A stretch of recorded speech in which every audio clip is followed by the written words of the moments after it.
কোটা যৌক্তিক সংস্কারের দাবিতে শিক্ষার্থীদের চলমান আন্দোলনের মধ্যেই বুধবার রাতে মেয়র হানিফ ফ্লাইওভারে হওয়া ভাঙচুর ও আগুন দেওয়ার মতো নানা ঘটনা ঘটেছে। বৃহস্পতিবার বৈষম্য বিরোধী ছাত্র আন্দোলনের অন্যতম সমন্বয়ক হাসনাত আব্দুল্লাহ সামাজিক যোগাযোগ মাধ্যমে এক প্রেস বিজ্ঞপ্তি দিয়ে জানান, এসব ঘটনায় জড়িত নয় বৈষম্য বিরোধী ছাত্র আন্দোলন। পাশাপাশি এসব ঘটনার তীব্র নিন্দাও করা হয়েছে বিবৃতিতে। শিক্ষার্থীদের আন্দোলনকে ভিন্ন খাতে প্রবাহের চেষ্টা না করতে অনুরোধ জানানো হয়েছে। বিবৃতিতে পুলিশ, বিজেপি ও ছাত্রলীগ যৌথভাবে হামলা করে আন্দোলন দমনের চেষ্টা করেছে বলেও অভিযোগ করা হয়েছে। এছাড়া বিজ্ঞপ্তিতে জানানো হয়, শান্তিপূর্ণ আন্দোলনে হামলা চালিয়ে সরকার উদ্ভূত পরিস্থিতি তৈরি করেছে। শিক্ষার্থীরা পড়ার টেবিলে ফিরতে চায় জানিয়ে বিবৃতিতে সরকারের দৃশ্যমান পদক্ষেপ সমাধানের পথ তৈরি করতে পারে বলেও মন্তব্য করা হয়েছে।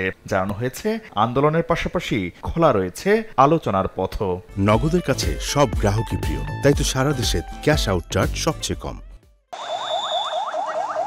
বিবৃতিতে বিভিন্ন ক্যাম্পাসে হামলার সঙ্গে জড়িত ছাত্রলীগ কর্মী ও দায়িত্বরত পুলিশ সদস্যদের বিচারের আওতায় আনার দাবিও জানানো হয়। এছাড়া গণমাধ্যম কর্মীদের সঙ্গে সহযোগিতাপূর্ণ আচরণের আহ্বান জানানো হয়।